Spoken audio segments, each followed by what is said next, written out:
কোন কথায় গুরুত্ব দেওয়া দরকার সে বিষয়ে সাধারণ মানুষের সতর্ক হওয়া উচিত। শুভেন্দু অধিকারীর মন্তব্যে আর সেই প্রসঙ্গ নিয়ে এমন কথাই বললেন দিলীপ ঘোষ। শুক্রবার হোলির দিনে খড়গপুর শহরে উপস্থিত ছিলেন বিজেপি নেতা দিলীপ ঘোষ। সকালেই রোজকার মতো হাঁটতে বেরিয়েছিলেন তিনি। হাঁটতে বেরিয়ে খড়গপুরের বগদা এলাকায় চায়ের আসরে কর্মীদের সঙ্গে মেতেছিলেন। বেশ কিছুক্ষণ হোলিও খেলেছেন কর্মীদের সঙ্গে। তারপরে সংবাদ মাধ্যমের সামনে বিভিন্ন ইস্যুতে প্রতিক্রিয়া জানিয়েছেন। রাজনীতিতে অনেক রকমের মন্তব্য আসে বিভিন্ন সময়। আমার মনে হয় সাধারণ মানুষের সবকিছু সতর্কভাবে দেখা উচিত। অনেকেই অনেক কিছু বলেন, মুখ্যমন্ত্রী অনেক উল্টোপাল্টা কথা বলেন, কোনোটাতে গুরুত্ব দেওয়া উচিত নয়। সাধারণ মানুষের না এটা নিয়ে ভাবা উচিত। বিনা কারণে এত টেনশন করার দরকার নেই। কি বলছেন দিলীপ ঘোষ, শুনবো। দেখুন, রাজনীতিতে অনেক রকম স্টেটমেন্ট আছে বিভিন্ন কারণেতে। আমার মনে হয় সাধারণ মানুষ সতর্কভাবে দেখা উচিত সব কিছু। অনেক কিছু বলেন, মুখ্যমন্ত্রী অনেক উল্টাপাল্টা কথা বলেন, তো কোনটাতে গুরুত্ব দেওয়া উচিত না উচিত সাধারণ মানুষকে ভাবা উচিত, মিডিয়াকেও ভাবা উচিত। বিনা কারণে টেনশন করার দরকার নেই। সম্প্রতি মুখ্যমন্ত্রী বলেছেন, আমি কোনো কিছু বললেই বহু সমালোচনা শুরু হয়ে যায়। বিরোধী দলনেতা এমন একটা মন্তব্য করেছে, তারপরেও বিজেপি চুপ। এই মন্তব্য প্রসঙ্গে দিলীপ ঘোষ বলেন, আমরা মমতা বন্দ্যোপাধ্যায়ের কাছ থেকে এসব শিখেছি। ওনার রাজনীতি, ওনার মন্তব্য, তারই প্রতিফলন এগুলো। উনি মুসলিম তোষণ করে সেখান থেকে লাভ পেয়ে ক্ষমতায় এসেছেন। অন্যরা যদি সেখানে তাকে দেখে প্রতিক্রিয়া দেয় বা তাকে অনুকরণ করে, তাতে এত চিন্তা করছেন কেন? ওনার দলের লোকেদের বলুন যেন টেনশন না বাড়ান। কি বলছেন দিলীপ ঘোষ, শুনবো। রাজ্যের মুখ্যমন্ত্রী গতকাল বলেছেন যে আমি কিছু বললেই তখন অনেক কথা বলা হয়।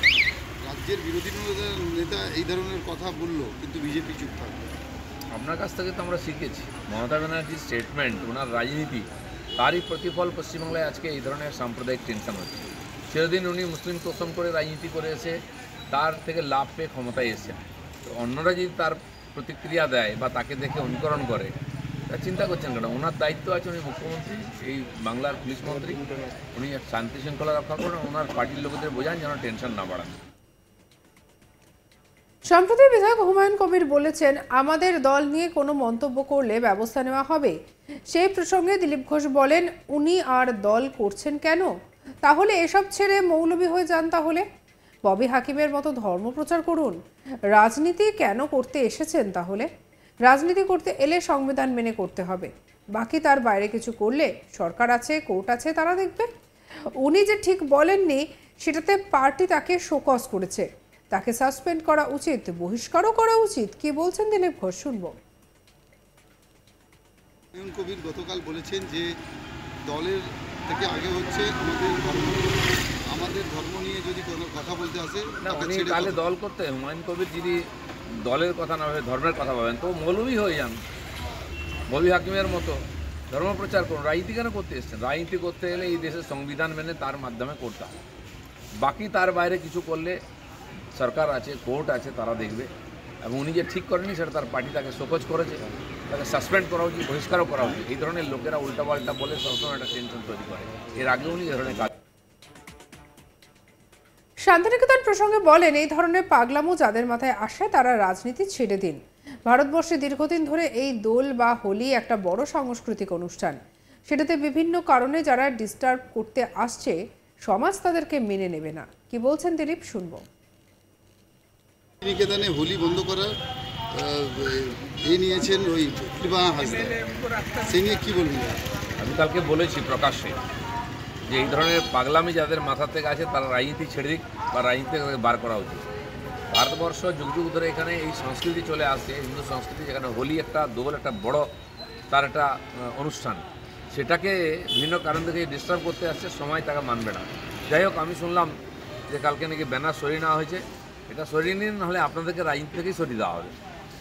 দাদা, বিজেপি ধর্মীয় বিভেদের রাজনীতি করছে, আক্রমণ কুণাল ঘোষ কী বলছেন সেটা ওনার পাবলিক দেখবে।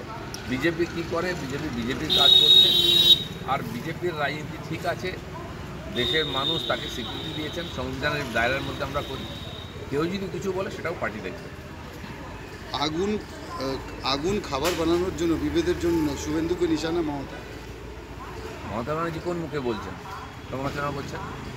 ওনার বক্তব্য, ওনার কাজ, ওনার রাজনীতি পশ্চিমবাংলায় এই দুরবস্থার জন্য সেটাই দায়ী আছে। উনি নিজেকে ঠিক করুন, ওনার পার্টিকে ঠিক করুন, বাকি সব ঠিক হয়ে যাবে। দাদা 72 ঘন্টার মধ্যে বক্তব্য প্রত্যাহার না করলে 42 জন বিধায়ককে আপনাকে বুঝে নেবে, শুভেন্দুকে হুঁশিয়ারি হুমায়ুন কবিরের। ছেড়ে দিন, ফালতু লোকের কথায় কোনো প্রতিক্রিয়া হয় না। আর এদিকে এরই পাশাপাশি তিনি আরো বলেন যে কোন কথার গুরুত্ব দেওয়া দরকার সে বিষয়ে সাধারণ মানুষকেও তো সতর্ক থাকতে হবে। শুভেন্দু অধিকারীর মন্তব্য প্রসঙ্গে এমনটাই কথা বলেছেন দিলীপ ঘোষ। শুক্রবার হোলির দিনে খড়গপুর শহরে উপস্থিত হয়ে বিজেপি নেতা দিলীপ ঘোষ রোজকার মতো হাঁটতে বেরোন এবং সাধারণ মানুষের সঙ্গে চায়ের আসরে কর্মী সমর্থকদের সঙ্গে সেখানে তিনি মেতে ওঠেন। বেশ কিছুক্ষণ তিনি হোলিও খেলেন, সেই ছবিও ধরা পড়েছে।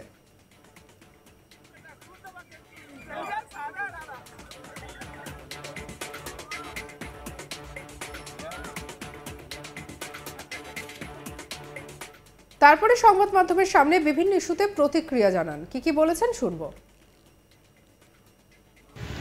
দেখুন, রাজনীতিতে অনেক রকম স্টেটমেন্ট আছে বিভিন্ন কারণেতে।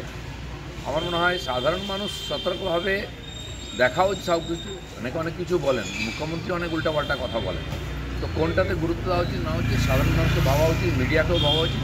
বিনা কারণে টেনশন করার দরকার নেই। রাজ্যের মুখ্যমন্ত্রী গতকাল বলেছেন যে আমি কিছু বললেই তখন অনেক কথা বলা হয়।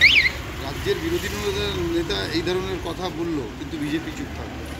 আপনার কাছ থেকে তো আমরা শিখেছি মমতা ব্যানার্জির স্টেটমেন্ট, ওনার রাজনীতি, তারই প্রতিফল পশ্চিমবাংলায় আজকে এই ধরনের সাম্প্রদায়িক টেনশন হচ্ছে। সেদিন উনি মুসলিম তোষণ করে রাজনীতি করে এসে তার থেকে লাভ পেয়ে ক্ষমতায় এসেছেন, তো অন্যরা যদি তার প্রতিক্রিয়া দেয় বা তাকে দেখে অনুকরণ করে, তা চিন্তা করছেন কেন? ওনার দায়িত্ব আছে, উনি মুখ্যমন্ত্রী, এই বাংলার পুলিশ মন্ত্রী, উনি শান্তি শৃঙ্খলা রক্ষা করেন, ওনার পার্টির লোকেদের বোঝান যেন টেনশন না। হুমায়ুন কবির গতকাল বলেছেন যে দলের থেকে আগে হচ্ছে আমাদের ধর্ম নিয়ে যদি কোনো কথা বলতে আসে না, উনি তাহলে দল করতে, হুমায়ুন কবির যদি দলের কথা না ভাবে ধর্মের কথা ভাবেন তো মৌলবী হয়ে যান, মৌলবী হাকিমের মতো ধর্ম প্রচার করুন। রাজনীতি কেন করতে এসছেন? রাজনীতি নিকেতনে হোলি বন্ধ করার এই নিয়েছেন ওই কৃপা হাসদা, সেই নিয়ে কী বলবেন? আমি কালকে বলেছি প্রকাশ্যে যে এই ধরনের পাগলামি যাদের মাথা থেকে আছে তারা রাজনীতি ছেড়ে দিক বা রাজনীতি থেকে বার করা উচিত। ভারতবর্ষ যুগ যুগ ধরে এখানে এই সংস্কৃতি চলে আসছে, হিন্দু সংস্কৃতি, যেখানে হোলি একটা দোল একটা বড় তার একটা অনুষ্ঠান, সেটাকে বিভিন্ন কারণ থেকে ডিস্টার্ব করতে আসছে, সময় তাকে মানবে না। যাই হোক, আমি শুনলাম যে কালকে নাকি ব্যানার সরিয়ে নেওয়া হয়েছে, এটা সরিয়ে নিন, নাহলে আপনাদেরকে রাজনীতি থেকেই সরিয়ে দেওয়া হবে। দাদা বিজেপি ধর্মীয় বিভেদের সঙ্গে রাখুন আজ তাক বাংলাকে। আরও অন্যান্য খবরের জন্য লাইক করুন, শেয়ার করুন, সাবস্ক্রাইব করুন। আমরা এখন রয়েছি হোয়াটসঅ্যাপে, ফলো করে নিন, আপডেটেড থাকুন।